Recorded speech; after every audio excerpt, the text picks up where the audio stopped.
Em nome do Pai, do Filho e do Espírito Santo. Amém. Amado irmão, amada irmã, é com muita alegria que estamos aqui para juntos estudar e meditar a primeira leitura que a Igreja nos propõe para esta sexta-feira da 23ª semana do Tempo Comum. Se você puder, compartilhe esse vídeo com mais pessoas para deixar essa mensagem se espalhar ainda mais, tá bom? E siga-nos no Instagram, @joselucas.galdino. A primeira leitura se encontra lá na primeira carta de São Paulo aos Coríntios, capítulo 9, que diz assim: Irmãos, pregar o Evangelho não é para mim motivo de glória. É antes uma necessidade para mim, uma imposição. Ai de mim se eu não pregar o Evangelho. Se eu exercesse minha função de pregador por iniciativa própria, eu teria direito a salário. Mas, como a iniciativa não é minha, trata-se de um encargo que me foi confiado. Em que consiste então o meu salário? Em pregar o Evangelho, oferecendo-o de graça, sem usar os direitos que o Evangelho me dá. Assim, livre em relação a todos, eu me tornei escravo de todos, a fim de ganhar o maior número possível.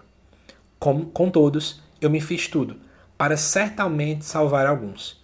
Por causa do Evangelho, eu faço tudo para ter parte nele. Acaso não sabeis que os que correm no estádio correm todos juntos, mas um só ganha o prêmio?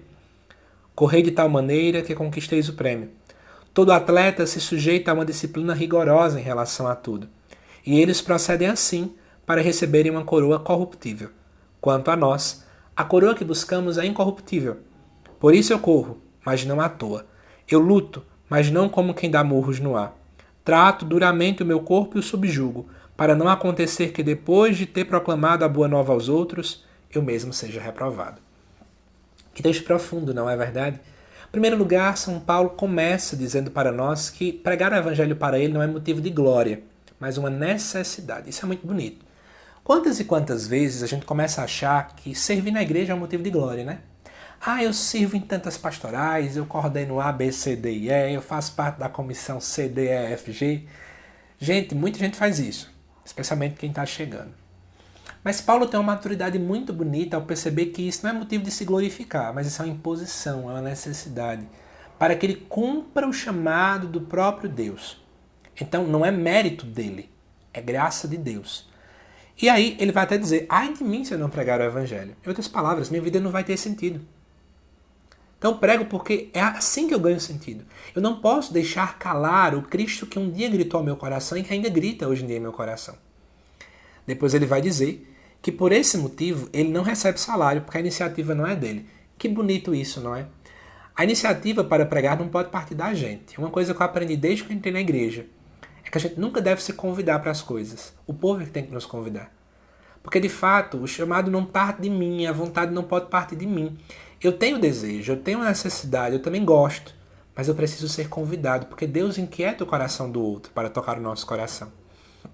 E aí, ele vai inclusive dizer que ele prega oferecendo o próprio Evangelho de graça. Paulo não visava lucros, ele não queria fazer uma carreira, mas ele queria tocar corações. Depois ainda, continuando, ele vai dizer que no versículo 19, que mesmo ele sendo livre, ele se tornou escravo de todos, a fim de ganhar o maior número possível. Então vamos entender esse contexto para que você compreenda a dinâmica. Paulo, mesmo sendo livre, mesmo sabendo que ele não precisava ser menor do que ninguém, que ele precisava se humilhar talvez em relação a ninguém, mas Paulo quis ser servidor, porque uma vez que ele fosse servidor, ele poderia conquistar mais pessoas para Jesus. Tudo que Paulo fazia, ele deixa isso muito claro, era em vista do anúncio do Evangelho. Olha que coisa linda, gente. Receber uma tapa na cara para que nessa tapa na cara as pessoas conheçam Jesus.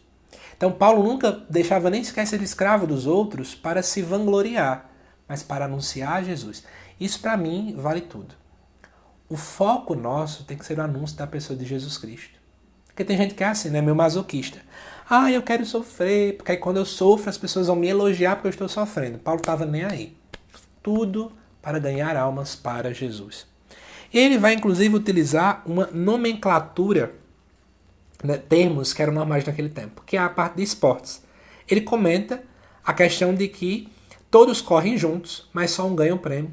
Depois ele vai comentar que um atleta ele tem uma disciplina rigorosa, ele luta para ganhar uma coroa incorruptível. Aqui ele faz um paralelo, né? Nós também estamos lutando como atleta, mas a nossa coroa é eterna, é o céu. Nós também precisamos passar por uma disciplina rigorosa, corremos juntos contra os outros, mas todos nós podemos ganhar o prêmio. Mas não necessariamente todos. O próprio Paulo diz. Olha o que ele vai dizer. Que trata duramente o seu corpo, ou seja, luta pela santidade, para que, mesmo proclamando a boa nova para os outros, ele pode também ser condenado. Esse é o nosso grande risco. Nós somos canais da graça de Deus, somos como um cano. A água passa limpa, porque a água é Deus. Mas nós podemos estar podres. Deus preserva que a mensagem passe.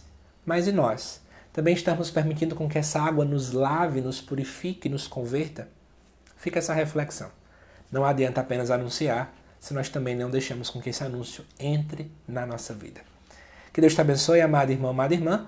Até daqui a pouco, às 7 horas da noite, para a reflexão do Evangelho.